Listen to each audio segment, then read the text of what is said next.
In one of the deadliest natural disasters in recent Texas history, a catastrophic flash flood has left the entire state reeling, with at least 82 confirmed dead and more than 40 still missing, including children, counselors, and families who had gathered in what was supposed to be a safe, joyful summer escape. The disaster struck hardest in Kerr County, home to Camp Mystic, a Christian summer retreat nestled along the usually serene Guadalupe River, where tragedy took an unimaginable toll as floodwaters erupted from the riverbanks around 4 a.m. Friday, surging into campsites and communities with little to no warning, ripping through cabins and washing away vehicles, leaving a trail of chaos, heartbreak, and ruin that has stunned the nation and shocked the world, with Camp Mystic alone confirming the loss of at least 27 lives, most of them girls attending the camp and including the camp's beloved director Dick Eastland, who died heroically attempting to rescue the very children he had devoted his life to guiding and protecting. His grandson,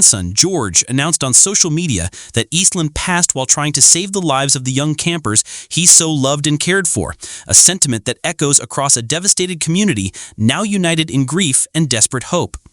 Search and rescue operations have been mobilized at full scale, involving local authorities, state emergency teams, federal disaster relief, and volunteers from across the region, as Governor Greg Abbott declared a major disaster in Kerr County, ensuring the full weight of federal support through President Donald Trump's emergency declaration, which opened the door to rapid deployment of resources, medical teams, and recovery assets, with hundreds of lives already saved by heroic first responders, though the search is far from over and the death toll expected to rise as muddy, debris-choked waters recede to reveal the scale of the destruction. The Guadalupe River, normally a peaceful artery of Texas hill country recreation, turned overnight into a raging torrent that swept away homes, campsites, and unsuspecting families in its path, leaving bodies strewn miles downstream and entire neighborhoods underwater, with victims ranging from infants to the elderly, including at least 28 children and 40 adults spread across multiple counties, 6 dead in Travis County, 4 in Burnett, 2 in Kendall, and 1 each in Williamson and Tom Green counties,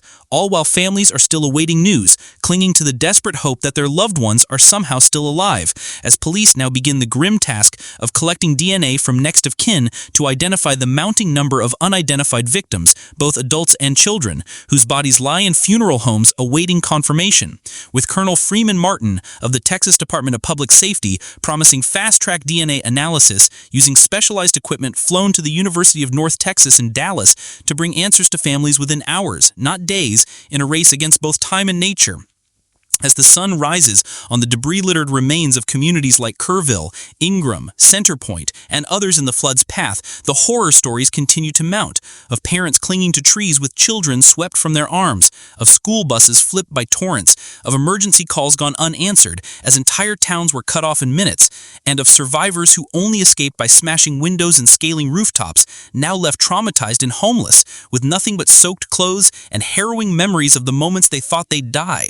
Governor Abbott, visibly shaken but firm in his resolve, warned that the danger is not over, with meteorologists forecasting another wave of torrential rain that could spark fresh flash floods in already saturated regions over the next 48 hours, potentially triggering more evacuations and deaths unless residents act swiftly and cautiously, especially drivers, as many of the deaths were caused by vehicles being swept off roadways by rapidly rising waters, with Abbott pleading emotionally at a news conference, "You don't need to get from point A to point B if it means risking your life. Turn around, don't drown,"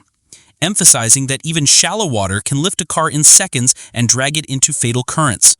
Officials confirmed many of the missing may have never been officially registered anywhere, especially in rural Kerr County where people often camp informally or off the grid, making the task of identifying the missing even more complex, with Abbott urging anyone who had friends or family possibly visiting the area to contact authorities immediately, as time is critical and silence could mean tragedy, while emergency shelters fill up with survivors trying to process the horror they witnessed and mourn the ones they lost, as national support begins to flow in the form of food, water, donations, and counseling services to help victims navigate the physical and emotional wreckage. For Camp Mystic, the pain runs especially deep, not just for the young lives lost, but for the legacy shattered in one night of terror, a place where generations of Texas girls went for faith, friendship, and peace, now forever marked by sorrow. As survivors recount scenes of cabins collapsing into water, of screams echoing in the dark, and of final moments spent clutching hands before being separated by the flood.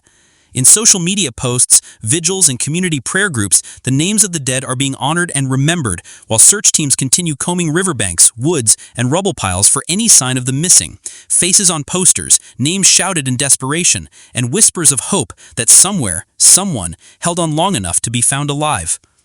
Meanwhile, weather experts warn that the unusual persistence of the rainfall, combined with climate change-amplified weather patterns, could mean Texas faces a new normal of extreme flooding and unpredictable storm systems, a warning that has already triggered statewide reviews of emergency preparedness, floodplain development, and dam infrastructure. And as Texas fights to recover from this unprecedented blow, the eyes of America and indeed the world remain fixed on Kerr County and the heartbreaking tragedy that unfolded on the banks of the Guadalupe, a place now stained with loss, but also shining with courage, compassion, and the unbreakable resolve of a state determined to rebuild, rescue, and remember, even in its darkest hour.